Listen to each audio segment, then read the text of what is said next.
बच्चों, online class में आप सभी का स्वागत है।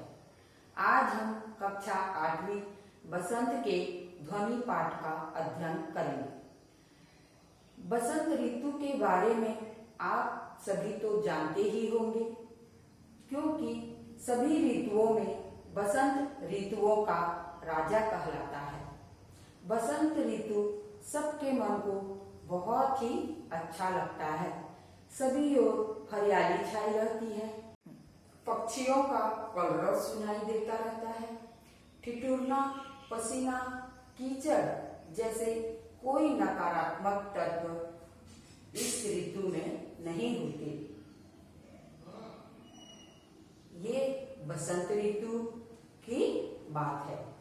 अब हम जिस चैप्टर का अध्ययन करेंगे उसका नाम है ध्वनि। अब हम ध्वनि के बारे में भी कुछ जान लें। ध्वनि का अर्थ आप सभी जानते ही होंगे, क्योंकि हम हमारे रोजमर्रा की जिंदगी में बहुत प्रकार की ध्वनियाँ सुनते हैं। अजीब अजीब ध्वनियाँ भी सुनते हैं, अच्छी अच्छी ध्वनियाँ भी सुनते हैं, जो कि प्रकृति प्रदत्त भी होता है और मानव प्रदत्त भी होता है। जैसे प्रकृति प्रदत्त में चिड़ियों की चहचहाहट, पत्तों की सरसराहट, बादलों की गड़गड़ाहट और झरनों नदियों की कलकल आवाज। उसी प्रकार मानव प्रदत्त भी अनेक प्रकार की ध्वनियाँ होती हैं, जिसको हम आजकल की विभिन्न प्रकार की मशीनों की आवाजें, गाड़ी मोटर की आवाजें और कई तरह की आवाजें हम सुनते हैं। लेकिन आज हम जिस ध्वनि पाठ का अध्ययन करेंगे उसके कवि सूर्यकांत त्रिपाठी निराला जी हैं। यह निराला जी की कविता ध्वनि का एक छोटा सा संपादित अंश है। इस कविता में उन्होंने प्रकृति के प्रति मानवीय संवेदना को दर्शाया है।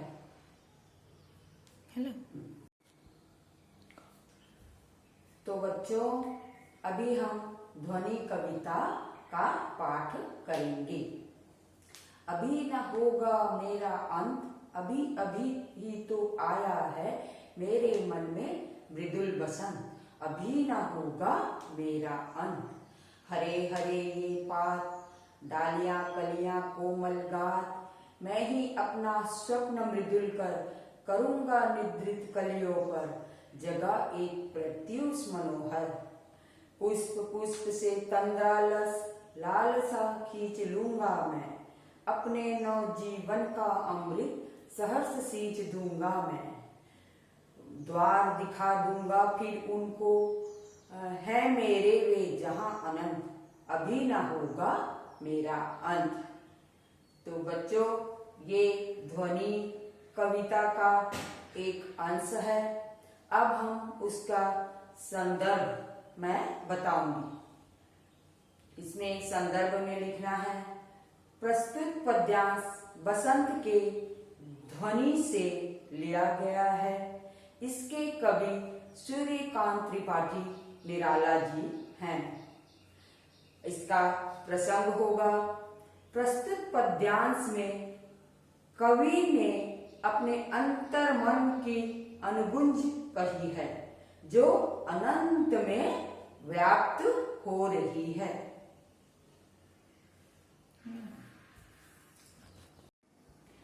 तो बच्चों, मैं पहले 8 लाइन का भावार्थ आप लोगों को बताना चाहती हूँ।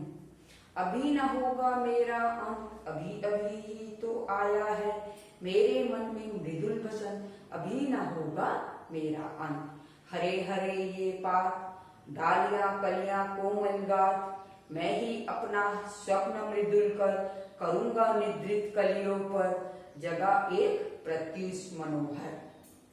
यहाँ पर कवि का मानना है कि अभी उसके जीवन का अंत नहीं होगा, क्योंकि अभी अभी तो उसके जीवन में सुकुमार शिशु रूपी बसंत का आगमन हुआ है। जिस प्रकार प्रकृति में बसंत के आते ही चारों ओर हरियाली छा जाती है, नाजुक शरीर लिए डालियां व कलियां सुंदर रूप में खिल जाती हैं, चारों ओर प्रकृति में कोमलता, मृदुलता व सुंदरता दिखाई देती है, वैसे ही मैं भी अपने जीवन में अपने कार्यों द्वारा चारों ओर यश फैलाना चाहता हूँ। वह अपने स्वप्न भरे कोमल हाथों को अलसाई कलियों पर फेर कर उन्हें प्रभात के आने का संदेश देना चाहता है, अर्थात अपने जीवन का आलस्य, निराशा, बाधाओं व प्रमाद को दूर भगाना चाहता है, ताकि नए कार्य की ओर अग्रसर हो सके। अच्छा, ये पहले 8 लाइन का है। उसके बाद मैं फिर 5 लाइन का भावार्थ बता रही हूँ। पुष्प पुष्प से तंद्रालस लालसा खींच लूंगा मैं, अपने नव जीवन को अमृत सहर्ष सींच दूंगा मैं। द्वार दिखा दूंगा फिर उनको, है मेरे वे जहां अनंत, अभी न होगा मेरा अंत। इस पद्यांश में कवि फूलों की उन्नदी आंखों से आलस्य हटाकर उन्हें चुस्त व जागरूक बनाना चाहता है। वह अपने जीवन के अमृत से उन्हें सींच कर हरा भरा करना चाहता है, अर्थात कवि अपने जीवन में नव प्राणों का संचार करके नई शक्ति के साथ नवीन कार्यों की ओर बढ़कर सफलता प्राप्त करना चाहता है। उसका मानना है कि उसका अंत अभी बहुत दूर है, उसे जीवन में बहुत कार्य करने हैं। कवि प्रत्येक फूल से उसका आलस्य और प्रमाद छीनकर उन्हें चिरकाल तक खिले हुए देखना चाहता है, ताकि वे अनंत काल तक खिलकर अपनी आभा बिखेरते रहें। वास्तव में कवि अपने जीवन की आभा, सुषमा व कर्तव्य भावना को यशस्वी बनाकर बसंत की हरियाली की भांति चारों ओर बिखेरना चाहता है। वह अपने अदृश्य व अनंत से सप्राण भेंट करना चाहता है, अपना अंत नहीं चाहता। तो बच्चों, इस कविता के कुछ कठिन शब्दों के अर्थ मैं तुम्हें बता दे रही हूँ। मृदुल यानी कोमल, पात यानी पत्ता, गात यानी शरीर, निद्रित यानी सोया हुआ, प्रत्युष प्रातः काल, तंद्रालस नींद से अलसाया हुआ, लालसा कुछ पाने की चाह, अभिलाषा, इच्छा, आकांक्षा, कर हाथ, अमृत सुधा, सहर्ष खुशी से, अनंत जिसका कोई अंत नहीं, जिसका कोई भी समापन नहीं। अभी मैं आप लोगों को कुछ प्रश्न दे रही हूँ, जिसको आप लोग हिंदी कॉपी में लिखिए और उसके उत्तर देने की कोशिश कीजिए। प्रश्न 1,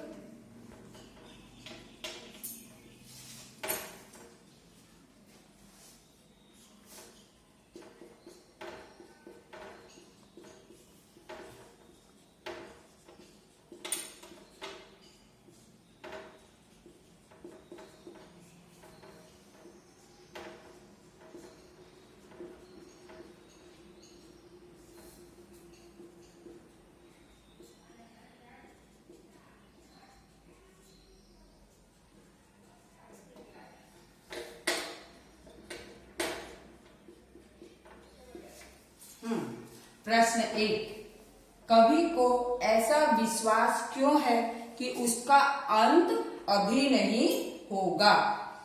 प्रश्न 2,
प्रश्न 2, फूलों को अनंत तक विकसित करने के लिए कवि कौन कौन सा प्रयास करना चाहता है? अब प्रश्न 3,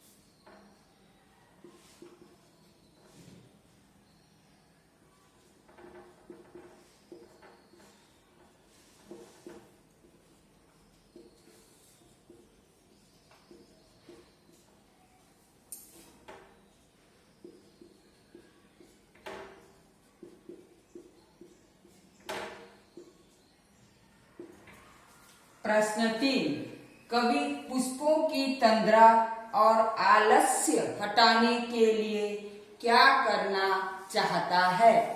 ये सभी प्रश्न आपके कविता से हैं। अब उसके आगे से लेंगे।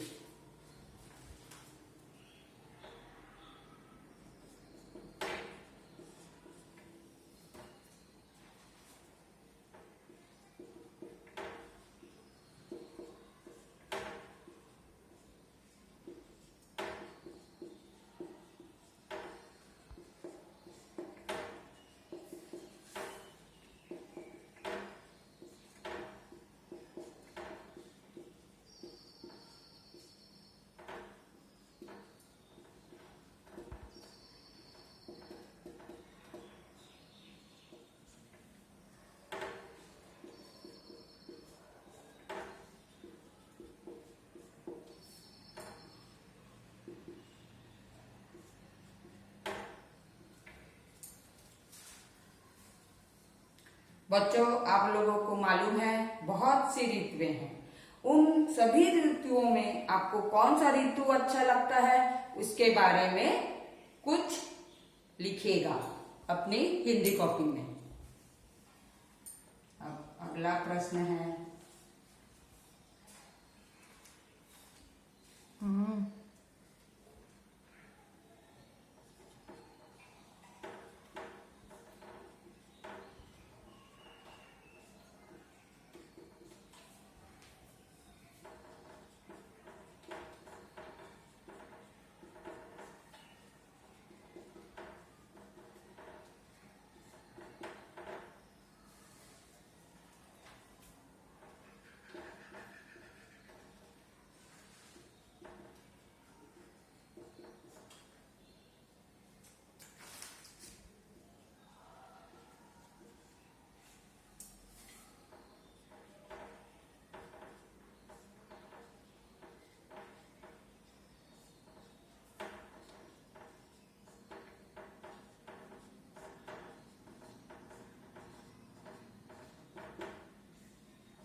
आप लोगों को मालूम है बसंत ऋतु में हम कई प्रकार के त्योहार मनाते हैं, जैसे कि हुआ होली, महाशिवरात्रि, बसंत पंचमी इत्यादि। उनके बारे में आप लोगों को तो पता ही है, उस पर आप लोग निबंध लिखिए।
अगला प्रश्न है, ऋतु परिवर्तन का हमारे जीवन पर कैसा प्रभाव पड़ता है? लिखिए।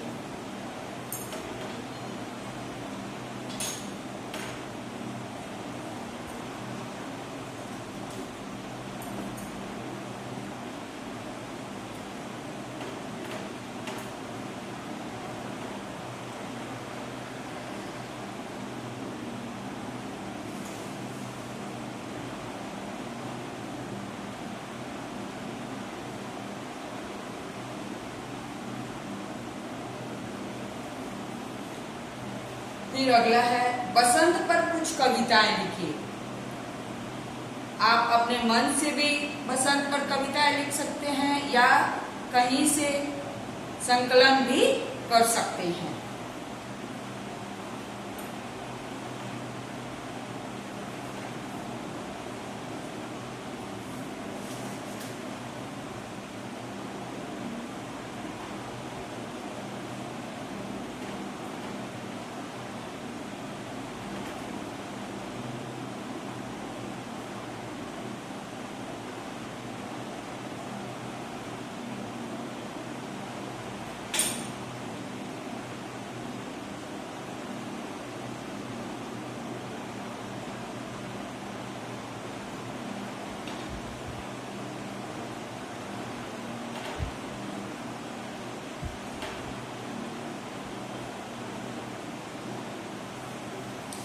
बसंत को और भी बहुत से नामों से बोला जाता है, वो सब नाम लिखिए।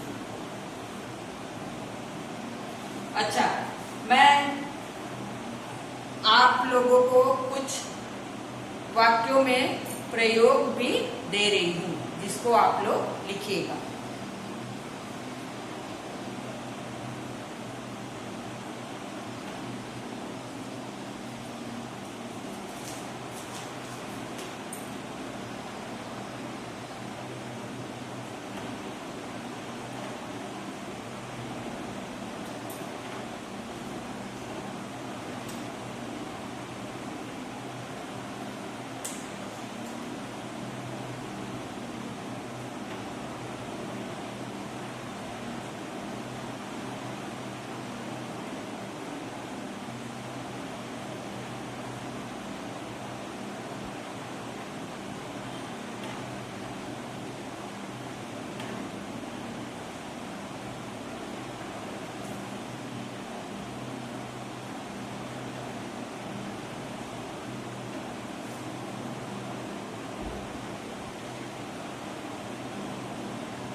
इन शब्दों का क बातों बातों में, इसका वाक्यों में प्रयोग कीजिए।